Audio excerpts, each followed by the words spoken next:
Thank you so much for joining me on The Way Forward. I'm Eddie Francis, and I am pleased to have the president of the University of New Orleans.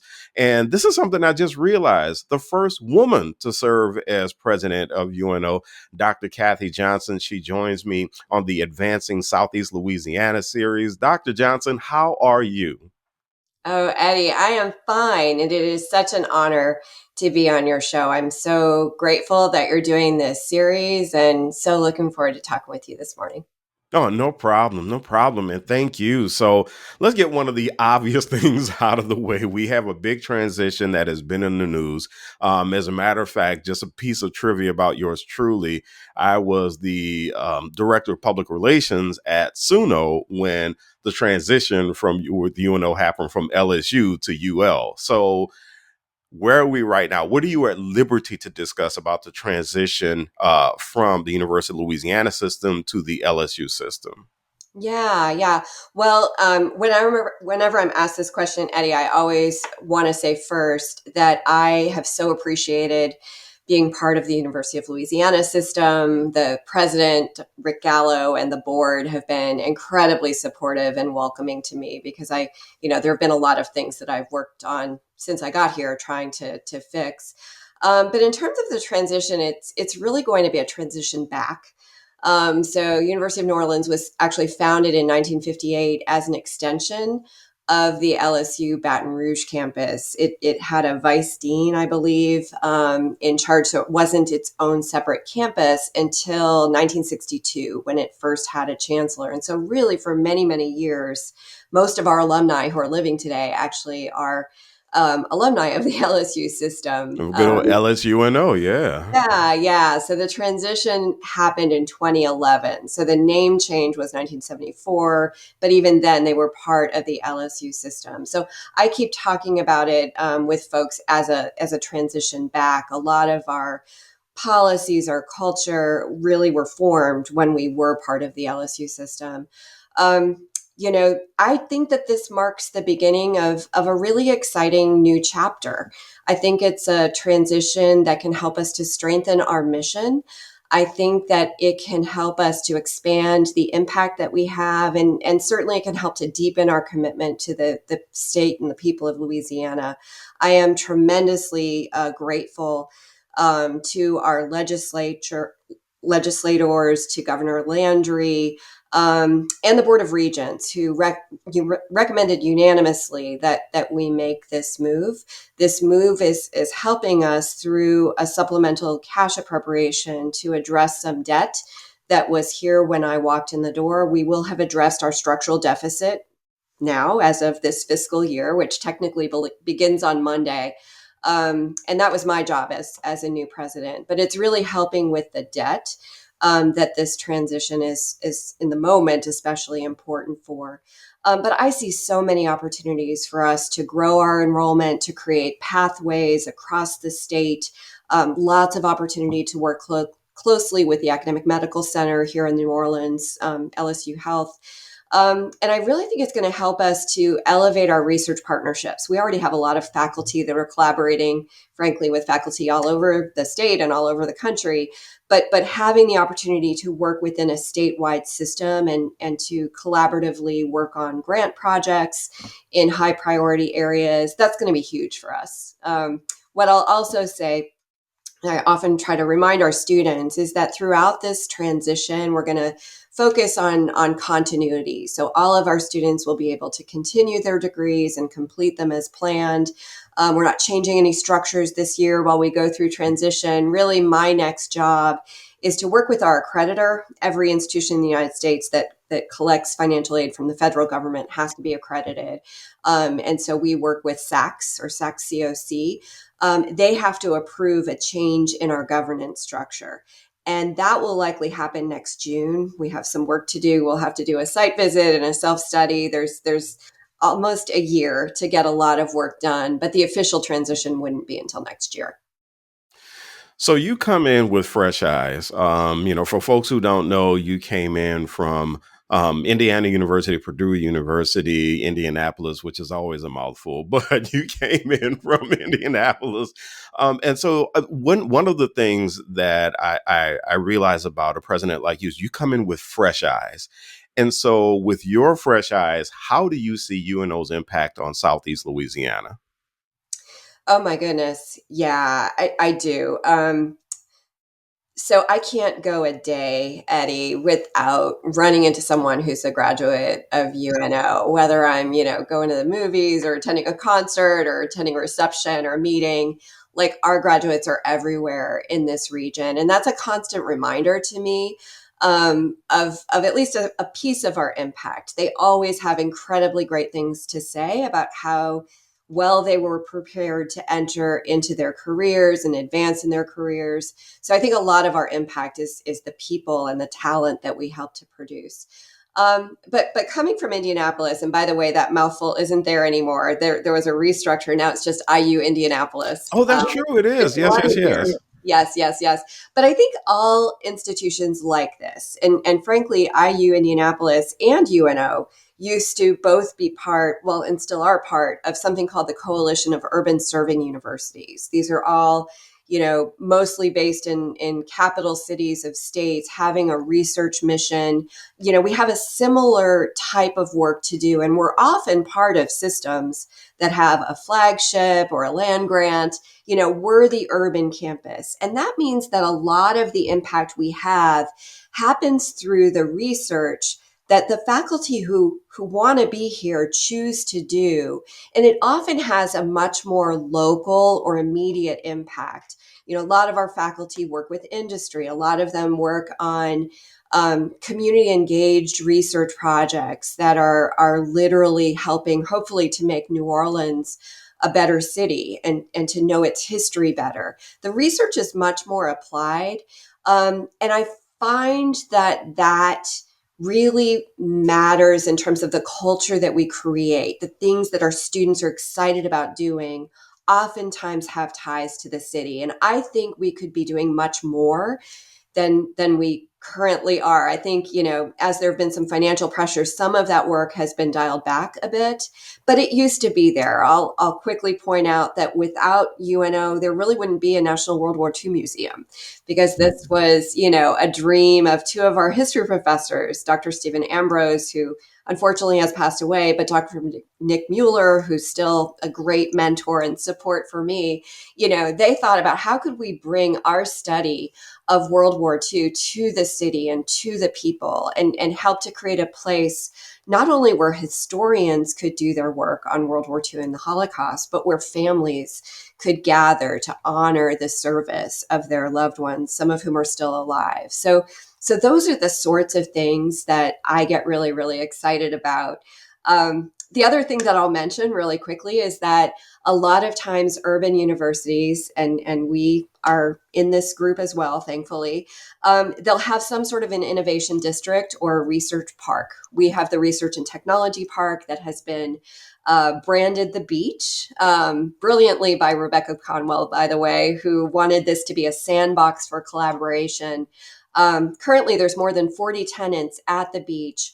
All of them have chosen to be there because they want to either collaborate with our faculty or have some sort of connection to our academic programs and our students. And that is huge. I think between UNO and the beach, our collective annual economic impact is just about $1 billion for the New Orleans metropolitan region. And again, it's being able to think collaboratively and innovatively about how not just to grow economic development by being strong partners, but how to cultivate new businesses by teaching our students or members of our community how to be entrepreneurs.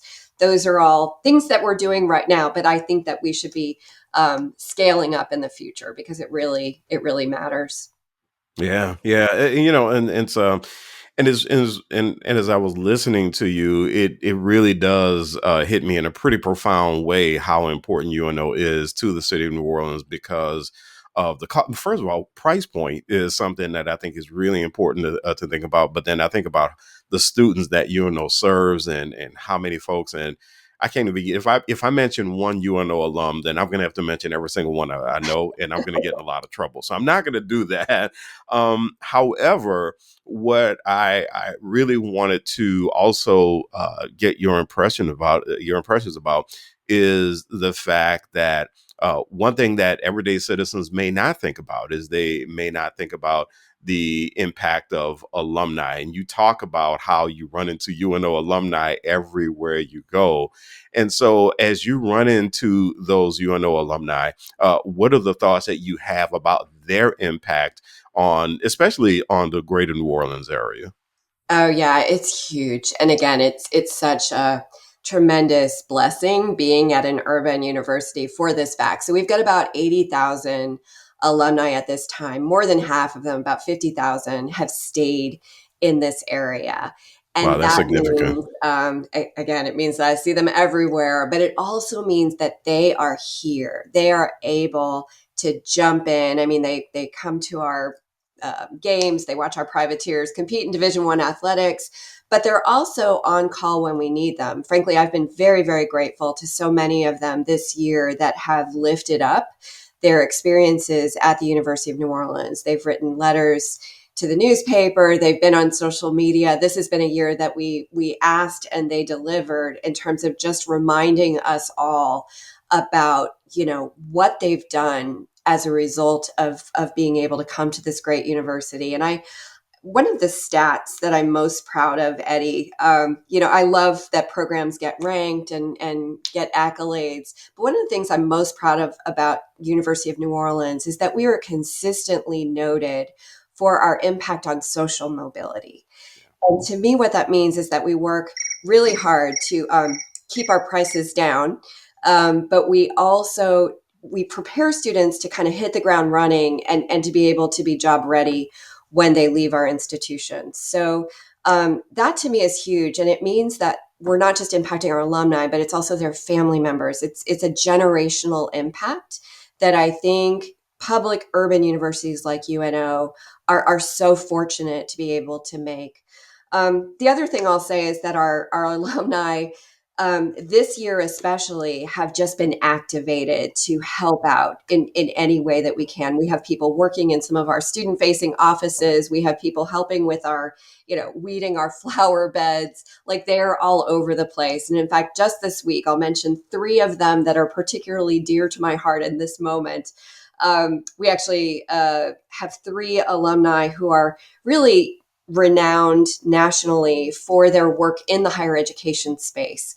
Dr. Toya Barnes-Teamer, Dr. Margaret Montgomery Richard, and Dr. Nia Heidel all work at the state and at the national level to help higher ed to improve. And they insisted on volunteering their time just this week to bring all of our leaders together to talk about kind of leading through periods of rapid change, which we're doing, but to also provide professional development support to people. And they said repeatedly that they do it because they love this university, they love what it's done for them and their families, and they see the importance that it has for New Orleans. Yeah, yeah, and you mentioned two friends of mine, Nia and Toya. One thing that I noticed that I thought was really cool is that the Hospitality Research Center has been awarded a grant to study the economic impact of Mardi Gras 2025. And some folks may look at that and they'll see Mardi Gras and they'll ask themselves, well, how important could that be? But that kind of work is extraordinarily important. And so when you look at those types of research projects, even though it may sound frivolous to some people, what is the importance of, being able to conduct that type of research? Yeah, I think it's critically important. And I think it goes back to what I was saying about the kind of research that our faculty often do is more applied and translational, because that's often what our cities or our metropolitan areas need. I believe that this grant was actually looking at the state level at the impact of Mardi Gras on Louisiana, because it's not just New Orleans. It feels like it's just New Orleans when we're here, but there's festivals going on everywhere. And so capturing that economic impact is really important, and it's something that our faculty and our College of Business Administration, now called our Henry Bernstein College of Business Administration, they've been doing for years and years. In fact, I believe that Chancellor Tim Ryan was involved in doing a similar economic impact study of the first Jazz Fest to happen right after Hurricane Katrina. And ever since then, there's been a lot of focus on Jazz Fest, which I believe today is about a $300 million impact on this area. And so capturing that information, enabling policymakers, legislators, planners to utilize that information, and also to help us to plan to create the workforce to work all those festivals or those celebrations. That's really, really important too. So I love that work, and it's the sort of work that happens all over the place, not just in business. I'll just mention very quickly, and this is new for me because I did not have this kind of program at my prior institution, but I've learned that every time you want to renovate something in the French Quarter, you have to have an archaeologist on hand to make sure that you're not going to lose anything of significance. And so we have a wonderful faculty member, Dr. Ryan Gray, who literally helps our students to get their hands dirty quite routinely. I think they were digging when I got here under the St. Louis Cathedral. Now they're in a different spot, also in the French Quarter, but he's brought his students in to do that work. And of course, it helps them to learn the skills and the techniques of archaeology, but it also helps us all to better understand and appreciate the history and the culture of the city in which we live and in some cases work. And I just love that about that kind of local impact that our faculty work has, while at the same time, it's published and it has a national or an international impact as well. But we experience some of that local impact, which is, I think, really important. You're listening to The Way Forward. I'm Eddie Francis, and we're talking to Dr. Kathy Johnson. She is the president of the University of New Orleans, and this is part of the Advancing Southeast Louisiana series. Okay, Dr. Johnson, I need you to indulge me really, really quickly as I do something, okay? All right, here it goes. Okay,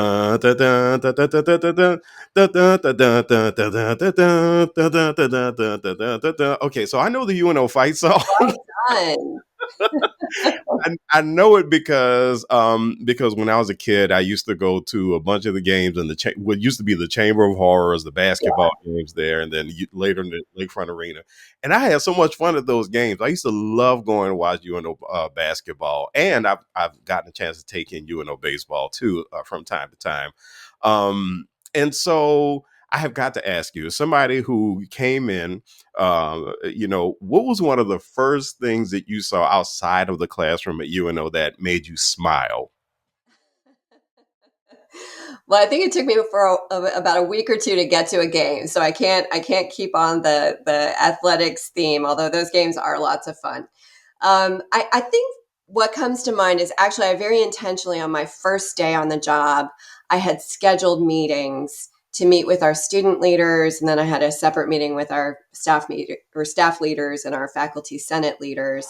And it was that student meeting that probably gave me the biggest smile on my first day. I am endlessly inspired by the students that we serve, the stories that led them to come here, the stories that reaffirm why they feel that they belong and at home here, the plans that they have to do amazing things in the future. I think all of us in higher education that are trained as faculty, we can do research anywhere, but those of us who choose to work at a university, it's usually because we are here to serve those students and hear their stories. And I love who our students are, and I love how they love this city, and how much they appreciate what this university and our faculty and staff do to support them. The other funny thing that I remember on my first day that was a bit of a surprise, I had this vague notion of what a second line was. I've been to New Orleans as a tourist, but it was a hypothetical thing. But someone programmed, we have these little cute robots that you can have deliver you a snack on Oh, yeah. campus if you're hungry. And someone programmed one of those robots to bring me a little welcome shirt or something, but it was playing a second line, song. And that was just amazing. It was sort of like this mashup of New Orleans quirkiness and culture with this little technology thing. I thought it was so thoughtful and welcoming. And they didn't give you an umbrella? I Oh, didn't man. get an umbrella. That came later. So speaking of students, I've had the pleasure of interviewing a couple of our 2 year college chancellors, and one of the things that we talk about is the transition that a lot of students are able to experience from 2 year to 4 year. And I love listening to it from the 2 year college, and I want to hear about it though from the 4 year college end, because a lot of UNO students come through the great 2 year institutions in the greater New Orleans area. So talk about the advantages that students get when they make that transition from a 4 year institutional and where you see that impact as well. Yeah, I love that question. And I have to say that in my last state, there had been a lot of legislation that was really aimed at really streamlining that process. I don't think Indiana is there yet, but I have always long admired states like Texas, California, Florida, where that progression from a 2 year institution to a 4 year institution is really normative. Everyone's curricula is aligned. There's great trust and good policy to back up those paths. I think Louisiana is on that path, but I think we have work to do, quite honestly, at the 4 year level. Currently, I think we've got 17 2+2 pathway programs with Delgado Community College, and we've got about 13 with Nunez Community College. Those are our two main feeders at this time. Um, and those are fine. I think we do pretty well in the professional disciplines. So, business, education, I think we've got pretty streamlined paths. I think where we struggle a bit is especially in STEM, because there's a lot of linearity in the courses that you take. You have to take a certain math before you take another math, or one science before another science. And that's where things get a little bit shakier. What I can share is that we just got some very generous support from the Louisiana Board of Regents to build a pathway program in biology that is really intended to make it much easier for transfer students to transfer in. It's a seamless, transfer portal using technology. But we've also been bringing our faculty together in biology to look at our coursework in those first 2 years, whether you started a 2 year or a 4 year. Much of the courses that we teach are the same, and we need to make sure that our assessments are similar, our expectations are similar. Invariably, they are, but I think in the absence of bringing faculty together, there's often a distrust that, we're going as deep or we're covering this thoroughly. I love bringing faculty together because honestly, many of the part-time faculty are kind of teaching across both institutions already. And we realize that we have so much more in common than maybe we initially thought. And then the last piece of this project is really focused on students as peer mentors. I think students who have already made the transition, whether it be from North Shore, Delgado, or from Nunez, have figured out how this works. And they are the very best possible peer mentors to the students who are coming behind them. So the other thing that this grant is funding is getting going a peer mentoring program to help get this pathway started in biology. And what I especially appreciate about the biology pathway is that I know from being in lots of meetings downtown, the healthcare sector is so, so important in this Yeah. region. We have an aging population. We have, sort of an exodus out of the healthcare professions after the pandemic. We really need to replenish the nurses, the physicians, the allied health professionals.